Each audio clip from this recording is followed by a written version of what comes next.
Hello, moviegoers, and welcome to another edition of Have You Seen It?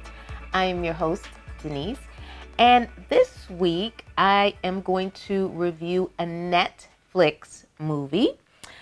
This movie is titled Can You See Us? And it is a movie directed by Kenny Moomba, and it's based on the life of John Chitty, who is a musician, an activist, and an advocate for albinism. Okay, so this movie is a Zambian film, so it's an African film filmed in Africa. I watch movies like that from time to time. So this particular movie was directed again by Kenny Moomba, and it tells the story of a young boy named Joseph, and he is played by Thabo Kambo. All right, and in this movie, you have a couple who are waiting the arrival of their first child, and they live with a multi-generational family. It looks like a mother-in-law is there living with this husband and wife. So the husband and wife, wait patiently for this baby to be born, and the wife finally goes into labor. They go to the hospital. The dad is, waiting patiently or anxiously, I should say, for the arrival of his child out in the waiting area.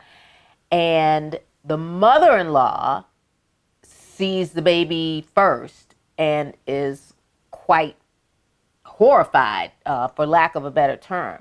When the dad goes in to see the baby, of course, he's thinking, something terrible has happened, what's going on?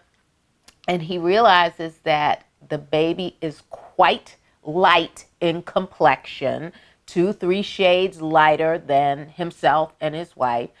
And it is then that it is revealed that this baby is an albino. And the baby has been named Joseph. And at that point, the mother-in-law thinks that the wife has cursed the family. This is evil. You've done something, some type of voodoo or whatever to make this happen, and I am going to shun you from here out. The husband takes on that same attitude as his mother, and he is mortified. There's no way this could be my child. And as far as I'm concerned, you are no longer my wife. This is not my child, and both of you need to get out of my house. I don't care where you go, but you can't stay here. And so the mother and this new baby are now set out basically on the street and have to find out, where am I going to live? How I'm going to take care of this baby. What am I going to do? So that's how the movie starts. So immediately, you're watching this film and you're like, this rejection is real, okay? So this is not something just made up for the purposes of cinema. These types of things do happen in certain cultures, whether it's in Africa or any other culture. These things do happen. And so the mother, she actually is put into a taxi, or what we would call now an Uber. And this taxi driver, is willing to take her wherever she wants to go, but she really doesn't know where she wants to go. So there's just a long journey of her reflecting and wondering, how am I going to survive? So you fast forward and you see that the mom is in a relationship, a new relationship, and young baby Joseph has grown up to be about 9 or 10 years old or so. And it turns out that mom has remarried, and the gentleman that she has married has taken on the responsibility of being a stepfather to young Joseph. And so as Joseph grows up and kind of, you know, deals with his albinism and how he is received by friends and people in his community, he is shunned. His mother is so fearful of how he's going to be treated on the outside world. He isn't even in school because she is so fearful and so protective of her child and doesn't want him to feel the rejection from the community and the people around them. But Joseph wants to go to school. He wants to make friends and he wants to venture outside and see what the world is all about. What else is there for me other than these four walls? And so he does find a friend, and he's also bullied. I mean, bullied and treated badly, and he's called names, and even the school rejects him and doesn't really want him in the school because the other children are afraid of his condition and are afraid they might catch it. They don't know enough about it, so this fear is keeping him from even being enrolled in school. So as the movie progresses and young Joseph, you know, continues to kind of venture out and step out into the world just to experience life and what's out there, he does, in addition to the childhood friend that he finds in the neighborhood and who goes to school, there's also an adult male that he establishes a friendship with through music. So this man is also kind of shunned from the community because people think that he's some type of madman and all he does is strum his guitar, and he's just kind of odd and kind of weird, and people are kind of making fun of him as well. So the two of them kind of create a bond and a friendship. And as the movie progresses, you just see how Joseph and his mom navigate, you know, this world that we live in of people being fearful of others based on their race, their religion, you know, their ethnicity.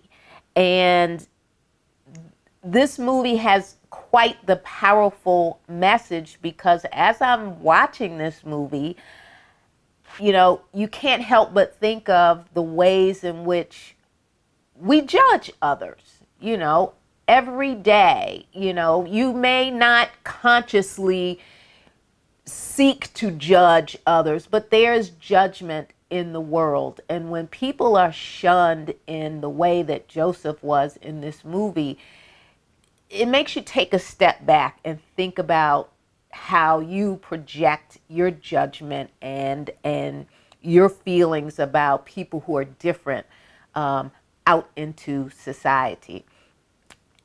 The movie is inspiring.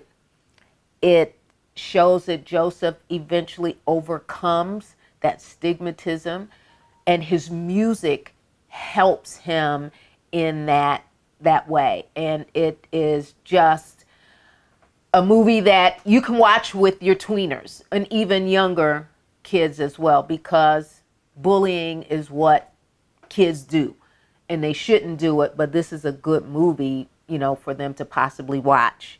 And you will need a box of tissue. I did not realize that going in, but the longer the movie went on, I just felt some kind of way, and my eyes started welling up, and I had to pause just to go get a box of tissue. So that is my review this week. Can You See Us on Netflix? Check it out, if you will. It's a very, very good movie. All right, so I'm going to jump into my Nailed It. And my Nailed It for this week is one of my favorites, Tom Hanks, the movie Castaway, The Dental Extraction. If you've ever had a toothache, you know how bad that can feel, but, you know, you can go to the dentist. when you are stuck on an island by yourself and all you have is an ice skate, you do what you have to do. I have seen that movie more times than I can count, but when that scene comes, I turn away. I cannot watch it. I refuse to watch that scene. It just is too gross. So that is my nailed it for this week. Tom Hanks and the dental extraction from the movie Castaway. All right, folks, so you can subscribe to our YouTube channel. Make sure you hit that like button. And we are available on every podcast platform in the universe. Just type in, "Have you seen it?" with Denise, and there I will be. All right, moviegoers, so you know what to do. Until next week, I need you to go see a movie because I'm going to see a movie. Till next week, bye-bye.